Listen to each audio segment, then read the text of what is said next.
Assalamualaikum dan selamat sejahtera semua. Kali ini saya akan membincangkan topik analisis variance sahala atau ringkasnya ANOVA sahala menggunakan perisian SPSS.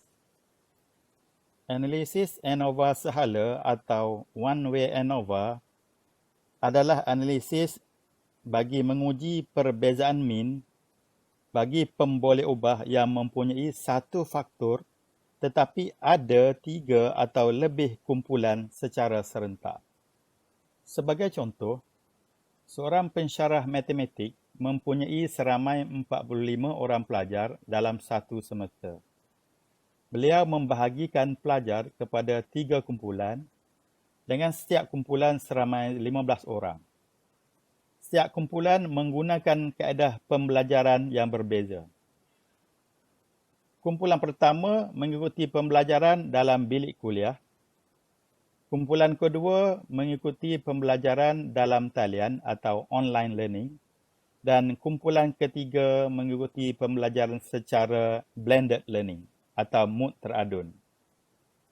Pada akhir semester, beliau mengadakan ujian akhir kepada ketiga-tiga kumpulan dengan soalan yang sama.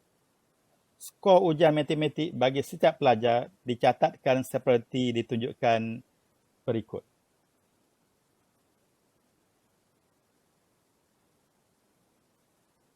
Contoh hipotesis adalah seperti berikut. HO atau hipotesis null, tidak terdapat perbezaan mean skor yang signifikan berdasarkan ketiga-tiga kaedah pembelajaran. H1 atau hipotesis alternatif, terdapat perbezaan mean score yang signifikan berdasarkan ketiga-tiga kaedah pembelajaran. Langkah menganalisis data menggunakan perisian SPSS adalah seperti berikut. Learning type 1 ialah kaedah pembelajaran secara classroom. Learning type 2 ialah online learning dan learning type 3 ialah blended learning. Langkah pertama, klik kepada Analyze, kemudian klik kepada Compare Mean dan klik kepada One Way ANOVA. Masukkan skor ke dalam kotak Dependent List dan masukkan learning type ke dalam kotak factor. Pada tombol option, klikkan.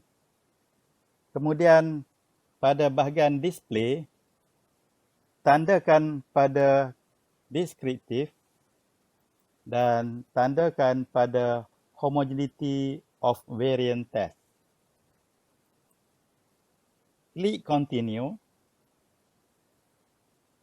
Kemudian pada tombol post hoc, tandakan sama ada Tukey, LSD dan sebagainya. Sebagai contoh untuk yang ni saya tandakan pada kotak Tukey. Kemudian continue. Kemudian klik OK. Merujuk kepada table output descriptive, kita dapati nilai mean daripada ketiga-tiga kaedah pembelajaran, kaedah pembelajaran secara blended learning menghasilkan skor tertinggi iaitu 80.87%, diikuti oleh secara kuliah bersemuka atau classroom iaitu 75.27% dan pembelajaran secara online learning 70.87%.